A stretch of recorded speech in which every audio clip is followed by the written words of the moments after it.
하나님 아버지 감사드립니다. 이제 초대교회사 5번째 강의입니다. 저희가 이것을 배울 때 저에게 지혜를 주셔서 잘 이해할 수 있게 하시고, 또한 그 속에서 하나님의 역사 속에서 또 귀한 깨달음을 얻게 하시고, 그것을 통해서 우리의 삶을 돌아보고 우리의 현재를 돌아볼 수 있도록, 그래서 앞으로의 미래를 준비할 수 있도록 그런 넓은 마음과 넓은 자세를 우리한테 허락하기 원합니다. 감사를 드리며 예수님의 이름으로 기도했습니다. 아멘. 네. 오늘부터 본격적으로 해서 이제 한국 개신교회사 내용이 들어갈 거고요. 앞으로 오늘 포함해서 2시간 동안 이제 한국에 이제 기독교가 전래돼서부터 그 다음에 지금까지의 한국 기독교를 쭉 훑어볼 거예요. 근데 내용이 워낙 많아서 제가 자세하게 이렇게 하나하나 다루지 못할 거예요. 그냥 대충 크게 이렇게 나갈 거고, 대충 크게 이해를 하시고, 구체적인 거는 여러분들이 이제 관심 있으시면 따로 좀 보시면 될 것 같습니다. 그래서 저희가 지금까지 이제 전체 초대교회, 중세교회, 그 다음에 개신교가 어떻게 만들어지는지, 그 다음에 한국 장로교회에 대해서 4번을 다뤘고요. 오늘하고 다음 시간에서 한국에 있는 개신교회에 대해서 다루겠습니다. 그리고 이게 사실은 올해 안에 끝내야 되는데 12월은 사실은 저희가 성탄 행사하느라고 좀 바쁘고, 그래서 10개 강의를 다 하진 못할 것 같아요. 그래서 제가 하는 데까지 하다가 끝낼 거고요. 그래서 할 수 있는 만큼 하고, 못하는 줄도 많이 있어서 그래도 교회사, 한국의 이제 핵심적인 교회사 부분은 저희가 좀 다뤄야 되니까 2시간으로 제가 다루겠습니다. 여기 보면 이제 정광훈 목사님 계신데 익숙하시죠? 그러니까 가장 최근에 많이 비판받고 있는 게 뭐냐면 한국 교회가 보수화됐다라는 거예요. 그러니까 기득권화되고 보수화됐다. 근데 이게 사실은 우리 한국 교회사의 역사를 보면 왜 그렇게 될 수밖에 없었는지를 사실 이해할 수가 있어요. 그러면 우리 안에 이제 2가지가 생기는 거예요. 어떤 거냐면 교회가 이렇게 될 수밖에 없었던 역사적인 이유가 있었구나, 이거를 이해하시게 되는 거고, 그러면 일종의 약간 긍휼한 마음도 드실 수 있을 거고, 이런 사람들이 왜 이렇게 될 수밖에 없었는가에 대해서 일종의 측은한 마음도 드실 수가 있고, 그 마음이 사실은 한국교회를 전체를 우리가 품는 하나의 어떤 한 마음이 될 수가 있거든요. 또 한 가지는 그러면 이렇게 문제가 생긴 이곳에서 우리는 어떻게 앞으로 나아갈 거냐, 이 부분은 사실은 새롭게 우리가 고민할 수 있는 부분들이 있거든요. 그래서 이제 그런 면에서 역사를 배운다는 게 굉장히 중요한 부분이다 말씀을 드리고요. 한국의 기독교가 전래된 거는 이제 보통 이제 역사적으로 8세기 정도로 보는데, 8세기에 이제 무슨 일이 있었냐면, 저번 시간에 우리가 이제 종교회의 배울 때 에베소 종교회의가 있었고요. 431년에. 그때 네스토리우스라는 사람이 이단으로 정죄가 돼요. 그러니까 그래서 그 사람이 이제 쫓겨나는데, 그 사람들이 어디로 가냐면 점점 인도 지나서 중국의 당나라까지 오게 되거든요. 그리고 그것이 통일신라 시대의 전례가 돼요. 그래서 그걸 우리가 경교라고 부르고요. 그래서 이제 불국사에서 발굴된 것들인데, 이런 십자가들이 발굴이 되는데, 이게 이제 경교에서 쓰던 십자가라고 알려져 있어요. 그래서 어쨌든 이때 전래되긴 하지만, 실제로 이제 기독교를 우리가 접한 거는, 카톨릭 같은 경우는 임진왜란 때 잠깐 들어오고요. 그 다음에 1700년대 가서 이제 이승훈이라는 사람이 최초로 영세를 받아요. 그러면서 이제 카톨릭이 시작이 되고, 기독교는 저번 시간에 했듯이 귀칠라프라는 선교사가 한번 왔었고요. 그 다음에 이제 토마스 선교사라는 사람이 1866년에 평양의 대동강에 제너럴 셔먼호를 타고 와서, 그때 미국 군인들이 같이 왔지만 그때 선교사도 같이 왔어요. 근데 이제 평양 시민들이 그 배를 침몰시켰잖아요. 그때 이제 같이 죽어요. 그래서 공식적으로 한국에서 최초로 순교한 선교사로 기록이 되고, 이 토마스 선교사가 대동강에 이제 배 띄워놓고 이제 성경을 평양에 막 뿌렸거든요. 그래서 그 성경을 보고 회심한 사람들이 많이 있었어요. 그래서 사실은 한국의 기독교의 고향이 사실은 평양이 되죠. 그래서 평양 대부흥이 왜 평양에서 시작되었느냐 여러 가지 이유가 있을 수 있지만 사실은 그 최초의 선교사의 피가 거기에 뿌려졌다 이런 역사적인 맥락도 있다라는 거고요.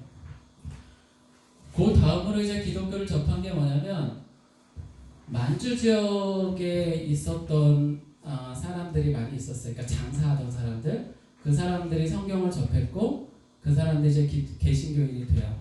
뭐 대표적으로 이은찬 뭐 이런 사람들인데 이 사람들이 개신교가 되면서 이 사람들이 성경을 번역하고 그러면서 한국의 최초의 교회들을 세워요.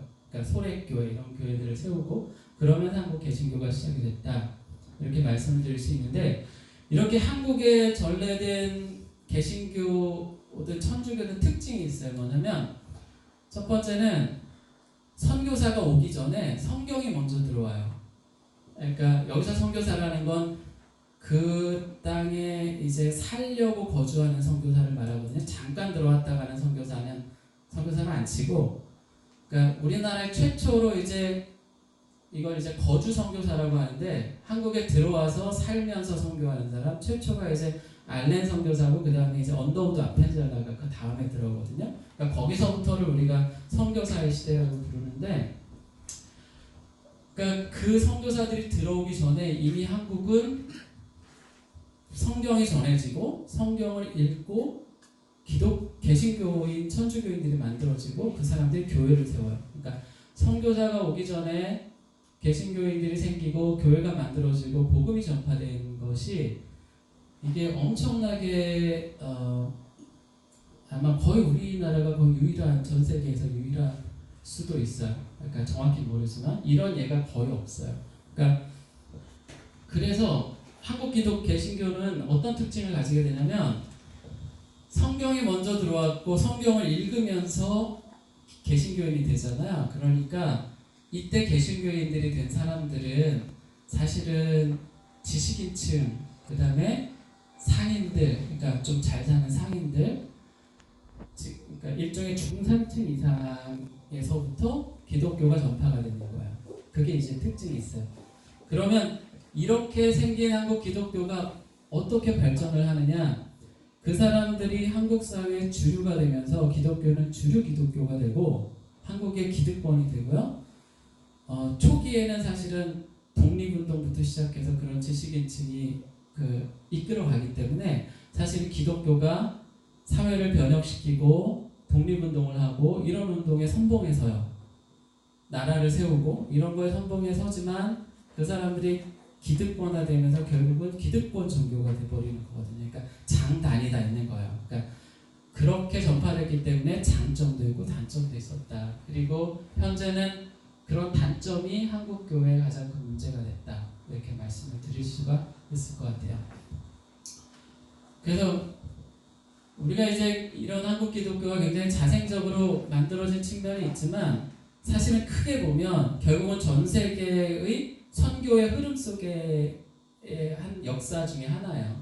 그래서 그 역사들을 쭉 한번 보면 실제로 이제 1800, 그러니까 18세기에 들어오면서 윌리엄 캐리에 의해서 이제 선교 운동이 시작이 돼요. 영국에서 선교사들이 막 파송이 되고 그렇게 파송된 선교사들이 한국으로 많이 들어오죠.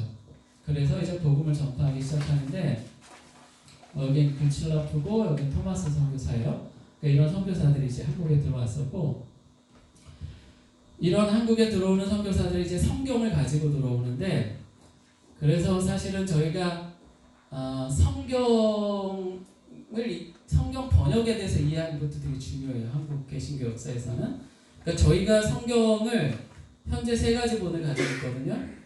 여러분 보시고 있는 성경을 혹시 무슨 판이라고 혹시 하는지 아시나요? 개역개정판이라고 부르죠. 그러니까 교회에서 전체가 다 쓰고 있는 개역개정판. 근데 옛날에 썼던 게 있어요. 이거 개역개정판 쓰기 전에 그 개혁판. 그리고 그거를 조금 바꾼 게 개역개정판이거든요. 현재 쓰는 거고. 그 다음 표준 세 번역이 있고 공동 번역이 있어요. 그러니까 저희는 성경 번역을 3개를 가지고 있거든요. 그리고 저희가 현재 일반적으로 쓰고 있는 건 개역개정판이에요. 그래서 현재 저희는 개역개정판, 공동 번역, 표준 세 번역 3개를 쓰고 있는데 이 3개 성경이 어떻게 번역됐는지, 무엇을 기반으로 해서 번역됐는지 지금 나와 있는 거예요. 복잡해서 이거 봐도 뭔 소리인지 사실 알 수가 없어요. 그래서 좀 저희가 쓰고 있는 것만 제가 좀 정리를 해놨어요. 그러니까 최초에 중국에서 신천성서라는 것을 번역을 해요. 이거 중국어 성경이에요. 요 중국어 성경을 기반으로 해서 1887년에 예수 선교 전서라는 신약을 번역을 해요. 최초로 이제 신약이 번역이 되고 그 다음에 1911년에 구약까지 다 번역이 돼요. 그러니까 이때 이 성경들은 뭐에 기반을 하냐면 중국에서 번역된 중국어 성경에 기반을 하고 일부는 영국 성경, 미국 성경을 참고를 해요. 그러니까 저희 성경은 거의 대부분이 중국의 판에서 그 중국과 무역하던 상인들에 의해서 번역된 성경이다. 이렇게 보시면 되고요. 그거를 1938년에 개역판을 다시 번역을 하는데 이걸 기반으로 해서 이때는 뭐를 참조하냐면 옛날 72년 여러 가지 성경 번역이 있어요. 다양한 것들을 다 가져다가 비교하면서 번역을 해요. 그래서 이 성경이 현재 우리가 쓰는 성경의 모체예요. 개역판. 그리고 이거를 1998년에 일부 수정을 하죠. 그래서 개역을 약간 개정해서 개역개정판이 되는 거예요. 그리고 저희가 쓰고 있는 거죠. 그러니까 저희 성경은 1938년에 번역된 성경이다 이렇게 보시면 돼요. 그러니까 사실 100년 전에 번역된 거고 중국어 성경에 기반해서 번역한 거기 때문에 그 말 자체가 되게 옛날 말들이 많은 거예요. 그래서 좀 어렵죠. 저희가 느끼기에. 어쨌든 이 번역에 참여했던 사람들이 우리나라 사람들로는 이응찬 이런 사람들이거든요. 백홍준, 서상윤, 이성화 이런 사람들이 나중에 한국 최초 교회인 소래교회를 만들어요. 그러니까 성경도 번역하고 그 최초의 개신교인들이면서 한국의 최초의 교회를 세우죠. 그리고 이 사람들을 주로 뭐 하던 사람들이냐면 우리나라와 중국을, 그러니까 청나라죠. 청나라를 왔다 갔다 하면서 무역을 하던 사람들이에요. 그러니까 그 사람들이 우리나라 기독교의 최초의 구성원들이에요. 그러니까 무역을 하던 사람들. 고향은 또 어디냐면 그러니까 저기 한양에서부터 청나라로 가는 길, 거기 어디를 통과해요? 옛날 행정구역으로 치면 황해도, 평안도를 통과하잖아요. 그러니까 황해도, 평안도에 고향을 둔 장사를 하던 기독교인들. 이게 한국의 최초 기독교인들이에요. 그래서 이제 이게 이제 역사적으로 한번 쭉 보면 저희 초대 대통령 이승만 고향이 황해도 어디예요? 김구 선생, 황해도, 해주. 그 다음에 안창호, 가장 대표적인 독립운동가, 평안남도가 고향이고요. 그 다음에 한국 기독교의 가장 일본 목사님이라고 불리는 한경준 목사님은 평안남도가 고향이고요. 한국 기독교의 가장 신학자를 한 명 뽑으라고 하면 박형룡 목사님을 뽑는데 거기는 평안북도. 그러니까 황해도, 그러니까 한국에 있는 독립운동가들, 한국에 있는 개신교 최초 지도자들 다 고향이 거의 대부분 어디냐면 황해도, 평안남도, 평안북도, 황해도, 평안도. 거기를 합쳐서 우리가 뭐라고 부르냐면 서북지역이라고 불러요. 그래서 그 서북지역을 기반으로 해서 만들어졌던 청년단, 서북청년단이죠. 그렇죠? 그 서북청년단은 4.3 사태 제주도에 가서 수많은 양민을 학살하죠. 양민을 학살하죠. 그리고 그 사람들이 한국 기독교, 한국의 주류 세력이 돼요. 그러니까 자세한 내용들은 제가 조금씩 다룰 거예요. 그러니까 이 역사가 참 되게 아이러니해요. 아이러니한데, 그러니까 이런 거예요. 왜냐면 최초의 기독교인들은 장사를 하던 사람들이고 서북 지역에 그 지역에 땅을 많이 가지고 있었어요. 교회도 땅을 많이 가지고 있었고, 그러면 이제 그쪽 지역에 누가 들어왔냐면 해방 후에 김일성과 소련이 들어왔잖아요. 그럼 그 사람들이 봤을 때 공산 정권을 가장 위협할 만한 세력이 누구냐? 그게 결국 기독교예요. 그러면 기독교를 어떻게 세력을 죽일 거냐? 토지를 몰수하는 거죠. 왜냐하면 그 사람들이 땅을 가지고 있었기 때문에 교회와 교회 지도자들이 땅을 많이 가지고 있었거든요. 토지를 몰수를 해요. 그러니까 토지를 몰수를 하는 게 물론 그 전체적인 맥락 속에서도 이루어지지만 그 하나의 목적은 기독교를 탄압하기 위한 거예요. 그러면 거기 있었던 서북 지역에 있었던 교회 지도자들은 공산주의 정권에 대해서 엄청난 적개심을 가지고 자기들이 가지고 있던 토지 문서를 들고 남쪽으로 내려와요. 그리고 남쪽에 있는 수많은 교회들을 개척을 해요. 그래서 해방 후에 서울에 있었던 거의 대부분의 교회는 서북 지역에서 온 사람들이 세운 교회예요. 그래서 그 사람들이 토지 문서를 가지고 이 땅에 남쪽에 내려와서 언젠가는 다시 올라가서 내 땅을 찾으리라. 그리고 거기를 차지하고 있는 공산주의 정권은 악에 죽인 거예요. 그러니까 자기의 모든 것을 빼앗은 사람들이죠. 그러니까 그러니까 반공 이데올로기가 어마어마한 거예요. 그 사람들 입장에서 공산주의는 자기 형제를 죽였고 자기 땅을 빼앗은 사람들이거든요. 그리고 그 사람들이 내려와서 한국 기독교를 만들게 되죠. 그래서 사실은 한국 기독교는 반공이라는 것이 어마어마하게 중요하게 된 거예요. 그러니까 자세한 내용은 뒤에 또 많이 다루게 될 거고요. 그래서 결국은 전 세계적인 선교 운동의 하나의 결과로 이제 한국에 복음이 전파되는데, 그 중에 가장 핵심적인 게 뭐냐면 미국에서 2차, 3차 대각성 운동이 일어나고, 이건 저번 시간에 좀 다뤘는데 3차 대각성 운동에서 이제 어떤 게 일어나냐면 학생 자원 운동이라는 게 생겨요. 이게 뭐냐면 대학생들을 모아놓고 부흥회를 하고 거기서 막 그 뜨거워진 사람들한테 선교사가 되자 이렇게 강권을 하는 거예요. 그래서 본인은 하나님께서 허락하신다면 해외 선교사가 되기로 작정합니다. 이런 거를 작정서를 다 받아요. 그리고 그 사람들 중에 향후 100년 동안 한 2만 명 정도가 해외로 선교사로 나가요. 그리고 그 사람들의 상당수가 한국에 들어오고 그 선교사들이 한국의 기독교의 근간을 만들게 되는 거거든요. 그러니까 한국 기독교는 이 운동의 결과 중에 사실 하나라고 볼 수가 있고요. 그리고 미국 주도고요. 그 다음에 이때 이 사람들은 미국 주도로 선교를 했고, 그 사람들이 제일 중요시했던 게 뭐냐면 교육하고 의료예요. 그러니까 그 사람들은 들어오면 학교를 세우고 병원을 짓는 거예요. 그리고 이 선교 방법이 현재 전 세계 선교의 하나의 그냥 틀이 돼요. 그래서 이 당시에 이 학생 자원 운동에서 했던 슬로건이 뭐냐면 우리 세대의 세계를 복음화하자 이거예요. 근데 저는 이제 그 대학생 때 CCC에서 활동을 했는데 그때 훈련 받을 때도 보면 그때 저희도 이 구호를 외쳤어요.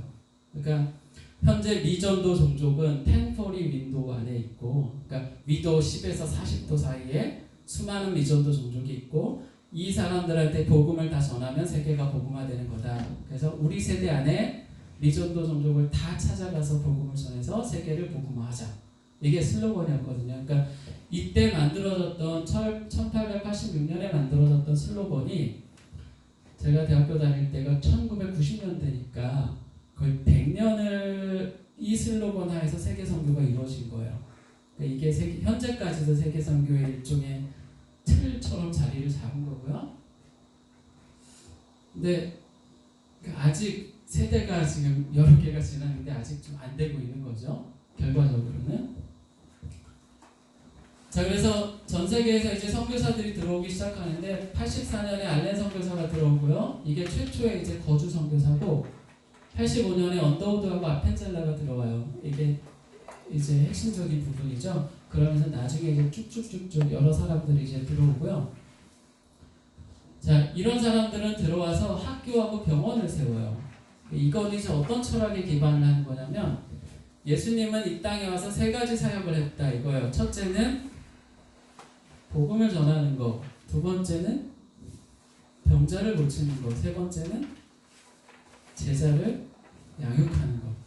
자, 이게 예수님의 3대 사역이다 이렇게 생각을 해서 우리는 그 사역에 기반을 해서 교육을 하고 의료를 한다. 이게 이제 기본적인 선교 전략이에요. 그래서 세우고, 그래서 학교와 병원을 세우고 돌아다니면서 전도를 하죠. 이게 이제 기본적인 틀이고, 이 사람들이 들어와서, 선교사들이 들어와서 한국에 펼쳤던 정책을 우리가 이제 네비우스 정책이라고 하는데, 이 네비우스 정책은 뭐냐면 교회를 세우고 교회 지도자, 이 땅에 있는 교회 지도자들을 양성해서 그 사람들이 다시 교육하고 다시 가르칠 수 있도록 한 다음에 선교사들이 떠난다. 이게 선교사들의 철학이었어요. 그러니까 결국은 그렇게 되긴 했죠. 그렇죠? 선교사들은, 지금 선교사들은 거의 없잖아요. 다 가르치고 교회를 세웠고 지도자들을 세웠고 그 다음에 선교사들은 다 떠났죠. 이거 이제 네비우스 정책이라고 하는데, 이 네비우스 정책은 그래서 이제 가장 중요시하는 게 사실 성경 공부예요. 그래서 선교사들 성경을 가르치는 걸 되게 중요시했고, 그래서 그거를 옛날에 한 사경회라고 불렀어요. 근데 지금 그거를 부흥회로 이렇게 많이 그거 됐죠. 그러니까 어떻게 보면 저는 개인적으로 이 네비우스 정책을 언더우드는 이제 어떻게 이해를 했냐면, 이거 읽어보시면 이게 이제 선교사들이 최초에 우리나라에 들어왔을 때 선교사들이 펼쳤던 생각이에요. 그러니까 각 교인은 자기 직업에 충실하며 자기 직장과 생업을 통해 이웃에게 그리스도를 증거할 수 있게 하여야 한다. 저희 생각하고 딱 맞잖아요. 그렇죠? 그 다음에 각 교회는 교회 운영의 방법은 그 지방 신자들이 유지해 나갈 수 있는 범위 내에서 해야 된다. 그러니까 스스로 자치해야 된다. 세 번째, 그 사람들 가운데 우수한 사람들을 훈련시켜 전도자를 만들어야 한다. 이것도 이제 납득이 되고요. 네 번째는 교회당 건축 같은 것은 교우들이 스스로 할 수 있는 자기의 힘에 맞춰서 건물을 짓는다. 이거를 자급이라고 이름을 붙였는데, 그러니까 선교사들의 정신은 뭐였냐면 각자 생업에 충실하면서 자기의 삶 속에서, 직장 속에서 전도를 한다. 그리고 교회는 스스로 운영을 한다. 교회를 건립하려면 자기들이 할 수 있는 범위 내에서 교회 건축을 한다. 그다음 스스로 지도자를 세워서 나간다. 근데 이걸 딱 보면 느끼는 게, 저는 이제 무슨 생각이 들었냐면, 현재 저희 교회도 이런 걸 목표로 하잖아요. 그렇죠? 목표로 하는데 100년 전에, 그러니까 150년 전이죠. 150년 전에 선교사들이 들어와서 했던 목표가 겨우 지금의 목표가 된 거예요. 그러니까 사실은 이 100년, 150년 동안 심지어 선교사들이 세웠던 원칙조차 한국교회는 제대로 충실하게 지켜내지 못했다. 일종의 숫자는 커졌지만 굉장히 퇴행의 과정을 거쳤다. 그런 것 같다. 저는 그렇게 항상 여겨지거든요. 그나마 지금에 와서 이 최초의 선교사들이 가졌던 생각들이 그나마 좀 회복되는 형태 정도에 우리가 이제 와 있는 게 아닌가, 이런 생각이 사실 들거든요. 그 다음에 이제 선교사들이 최초에 와서 다양한 곳에서 선교사들이 왔잖아요. 다양한 지역에서 왔으니까 감리교도 오고 장로교도 오고 뭐 침례교도 오고 다 왔거든요. 그러니까 최초에 어떻게 하냐면 선교사들이 지역을 나눠서 선교를 하자라는 정책을 써요. 이걸 뭐라고 부르냐면 선교지 분할 정책이라고 하는데, 그래서 이 호남 지역은 누가 담당을 하느냐? 장로교 중에서 남장로교가 담당을 해요. 그러니까 장로교도 남장로교, 북장로교가 있고, 감리교도 남감리교, 북감리교, 침례교도 남침례, 북침례가 있거든요. 현재는 미국에서 교단으로는 침례교만 나눠져 있고 나머지는 합쳤어요. 근데 이게 왜 남북으로 나눠졌었을까요? 역사적으로 미국에서 그냥 남북 전쟁 때문에 그런 거야. 그러니까 노예 문제 때문에 남북으로 갈린 거예요. 역사적으로는. 근데 어쨌든 호남 지역은 누가 담당을 하느냐? 남장로교가 담당을 해요. 그러니까 여기는 장로교고, 그 다음에 영남 지역, 그 다음에 강원도 지역은 감리교가 담당하고요. 여기는 북장로교가 담당하고 다 나눠서 담당을 하는 거예요. 자, 이렇게 담당을 했을 때 장점과 또 단점이 있어요. 장점, 굉장히 효율적으로 선교를 할 수 있었다. 그러니까 현재 한국 선교사들이 다른 나라에 가서 선교를 할 때 생기는 문제점이 선교사들끼리 싸우는 거거든요. 그래서 어떤 분들은 선교사들끼리 싸우는 게 보기 싫어서 교회 떠나는 사람들이 있어요. 그러니까 외국에. 네? 근데 그런 건 그래도 기본적으로 차단한 거죠. 나눠서. 그런데 이게 결국 한국 교회에 굉장히 부정적인 거 하나를 남겨요. 이게 뭐냐면 지역별로 나눠지니까 지역별로 교리가 조금씩 달라요. 그러면서 나중에 교회가 쪼개질 때 어떻게 쪼개지냐면 지역별로 쪼개지는 문제가 생겨요. 그러니까 예를 들면 현재 고시는 거의 다 경상도 교회들이거든요.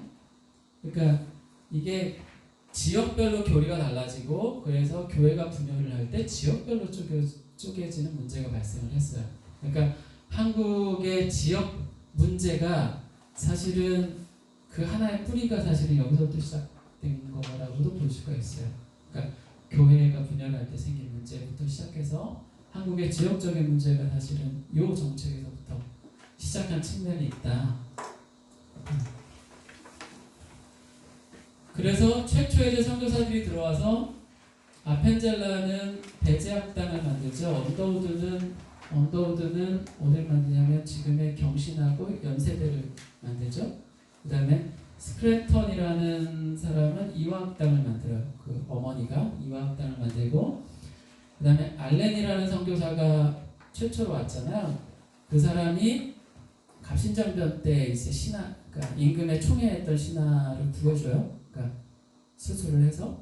그래서 임금이 제주원이라는 그 왕립병원을 만들게 하죠. 그게 지금의 연대 세브란스 병원이 돼요.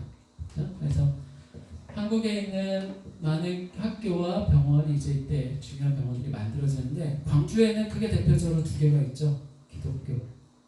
혹시 순일, 수피라. 그렇죠? 그게 이제 이때 만들어진 거예요.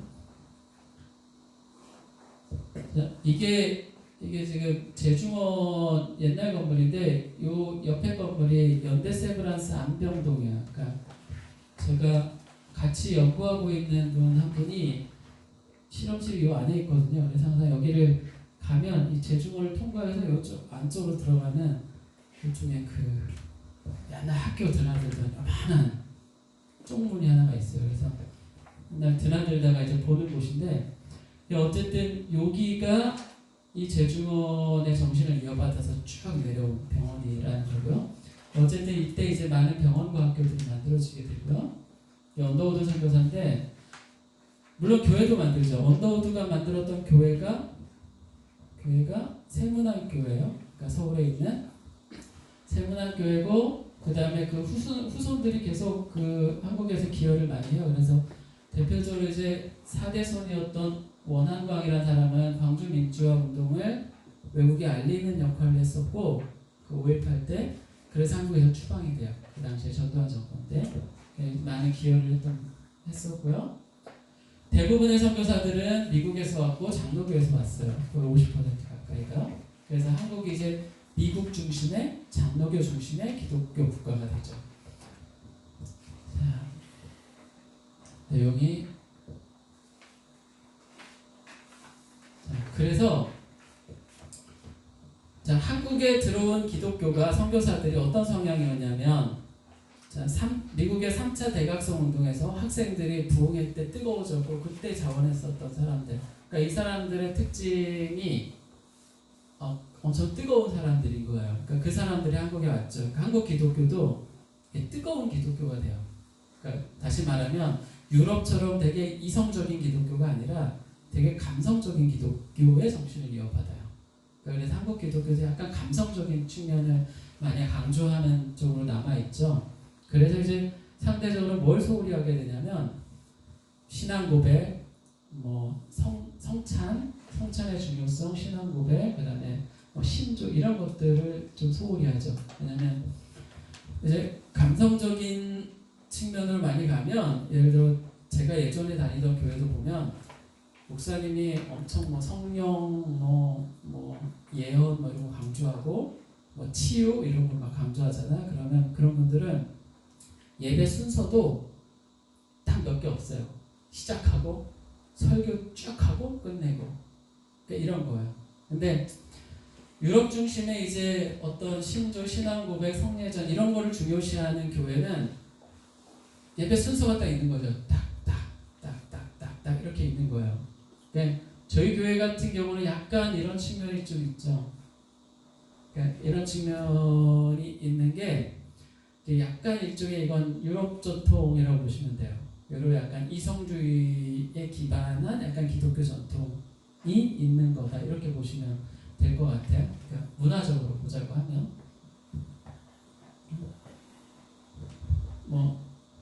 그래서 한국의 최초의 이제 교회가 소래교회가 1883년에 이제 서상준, 서경조 이 형제들에 의해서 이제 세워지고요. 그다음 이 80년대에 보면 서울엔 세문안교회, 남대문, 승동, 연동교회들이 세워지고요. 그다음에 평양에는 장대원 교회가 세워지고 부산에는 부산진교회, 초량교회들이 최초로 쭉쭉쭉쭉 세워져요. 그래서 이게 소래교회 최초의 모습이고, 여기가 장대원 교회 평양의 모습이에요. 이게 평양 대부 때 모습이고요. 그다음에 여기가 세문안교회, 서울에 가시면 광화문에서 옆쪽으로 가시면 나중에 서울 가실 일 있으면 그쪽 한번 걸어보세요. 이게 최근에 엄청 새로 지어서 엄청 멋있어요. 초량교회는 누가 혹시 담당하셨었는지, 이게 부산의 가장 대표적인 목사님 주기철 목사님이 여기 담임하셨던 교회고, 그래서 한국에 이제 이렇게 기성교사를 통해서 기독교가 전래가 되는데, 예를 들어 한국에 이제 들어온 기독교가 그래서 이제 아까 말했던 이제 측면도 있지만 또 다른 이제 어떤 측면이 또 있냐면, 예를 들자면 인도네시아 같은 경우는, 인도네시아는 누가 지배를 했었죠? 프랑스인가? 영국인가? 제가 가물가물해가지고 하여간 인도네시아는 그 유럽의 프랑스인가 영국인가가 지배를 했어요. 그러면 프랑스나 영국은 기독교 국가잖아요. 그러니까 인도네시아 입장에서 보면 독립운동을 한다라고 하면 어떤 일이 벌어지냐면, 독립운동을 한다라는 거는 기독교를 배척하는 운동하고 똑같아져요. 왜냐하면 기독교 국가가 자기들을 지배하고 있었으니까. 근데 한국은 우리나라는 이게 불행인지 다행인지 사실은 모르겠지만 기독교가 아닌 국가가 우리를 지배를 해요. 어디냐? 일본이죠. 그러니까 기독교가 아닌 국가가 우리를 지배를 하기 때문에 우리가 독립운동을 할 때는 기독교하고 아무 상관이 없어요. 그러니까 기독교를 배척할 필요가 없어요. 대신에 우리가 배우지 못했고 깨어있지 못했기 때문에, 서양 문물을 빨리 받아들이지 못했기 때문에 우리가 일본의 지배를 받은 거라고 생각을 했기 때문에, 지식인들은 그래서 서양 문물을 빨리 받아들이려고 노력을 하고, 그래서 기독교를 통해서 그걸 받아들여요. 그러니까 초기의 독립운동가들은 일본에 저항하기 위해서 기독교를 수용하게 되는 그 상황이 된 거예요. 그래서 초기에 많은 그러니까 독립운동가들이 기독교를 수용을 하게 되고, 그래서 기독교가, 우리나라 기독교는 약간 민족주의적인 기독교 형태가 돼요. 그래서 뭐 대표적으로 이승만, 안창호, 김구도 사실은 기독교인은 아니지만 사실 연관이 있었고, 어떻게 보면 북한의 지도자에서 김일성도 그 기독교와 관련이 있거든요. 뒤에 가서 제가 좀 설명을 드리겠지만, 그래서 그러니까 역사에는 가정이 없지만 만약에 우리가 기독교를 믿는 나라한테 식민 지배를 받았다, 그럼 어떻게 됐을까? 그것도 좀 다른 문제죠. 그래서 이게 사실 되게 어려운 문제예요. 그러니까 우리가 일본의 지배를 받아서 기독교가 된 거거든요. 그러면 이제 그래서 기독교 지도자한테 무슨 문제가 발생을 하냐면, 이렇게 잘 생각을 해보면, 일본이 그렇게 나쁜 그게 아닌 거예요. 어떻게 보면. 그러니까 그래서 한국의 그러니까 기득권의 교회 지도자들도 일본에 대해서 그렇게 막 그거 하지가 않아요. 어떻게 보면. 그러니까 지금의 한국 사회의 맥락 속에서 왜 기독교 지도자들이, 교회 지도자들이 이러냐, 이거를 사실은 설명할 수 있는 것 중에 하나예요. 근데 사실은 생각을 해보면 이런 거잖아요. 그럼 형이 있는데 형이 동생을 막 해요. 맨날 때려요. 맨날 때리는데 그 덕분에 동생은 엄청 체력이 튼튼하게 큰 거죠. 그럼 그 동생이 체력이 튼튼하게 컸다고 해서 그 형이 그 동생을 폭행했던 게 용서가 되는 거냐? 아니거든요. 그렇죠? 그러니까 그런 문제예요. 그래서 이거를 논리적으로 굉장히 잘 풀어가야 돼요. 예를 들어 한국에 일본이 지배하지 않았으면 한국은 기독교 국가 안 됐을 텐데, 일본이 지배한 게 정당했지. 이렇게 막 하나하나 단계단계 따라가잖아요. 그렇게 막 제가 만약에 그렇게 막 말한다고 해보세요. 하나하나 따라가다 보면 그렇네 이렇게 되거든요. 이게 이제 이단도 항상 뭔가 설명할 때 이렇게 설명을 하고, 그래서 제가 나중에 이단의 역사를 다룰 수 있는 시간이 있을지 모르겠지만, 여러분들이 이제 이단의 교리나 이런 걸 볼 때 딱 보면 되게 허황되잖아요. 근데 허황되고 허무맹랑한 거예요. 딱 결과만 딱 봤을 때. 근데 실제로 그 이단의 교리를 처음부터 시작해서 하나씩 밟아가면 거기에 도달을 해요. 그러니까 그게 무서운 거예요. 그러니까 근데 어느 순간인가는 그걸 눈치를 채야죠. 어디가 논리가 잘못됐는지. 근데 그 논리가 잘못된 곳이 아주 깨닫기 어려운 부분에 있어요. 그래서 그게 참 어려운 문제예요. 그래서 좀 이해를 잘 해야 돼요. 그러니까 대표적으로 그 이단에서 쓰는 것 중에 3시대론이라는 게 있는데, 세상은 성부의 시대, 성자의 시대, 성령의 시대가 있다. 이렇게 시작을 하거든요. 그 전부터 시작해서 3시대론으로 들어가고, 거기서부터 교리를 쭉 나가면 이제 반박이 안 돼요. 그거를 정말 깊이 있게 이해하지 않는 이상은 그 결과 나온 것에 수긍할 수밖에 없게 되는 상황이 벌어지거든요. 근데 어딘가에서는 항상 문제가 있어요. 그래서 제가 지금 말씀드리는 것도, 왜 한국은 기독교가 최초의 민족주의적 성향을 가지게 되었느냐, 제가 설명을 들었지만 그게 이제 일본의 식민 지배라는 역사적 배경이 있었다. 그렇다고 해서 그것이 정당화되는 건 절대 아니다. 그렇죠? 근데 그 논리를 한 단계 조심조심 밟아가면 그럼 미국이 지배하는 것보다 일본이 지배하는 것이 낫었겠네, 이런 상황이 발생을 하는 거예요. 그러니까 그거를 굉장히 경계해야 된다. 어느 한순간에는 굉장히 이상한 논리적인 모순이 있다. 거기에서 항상 벗어나야 된다. 이거 말씀드리고요.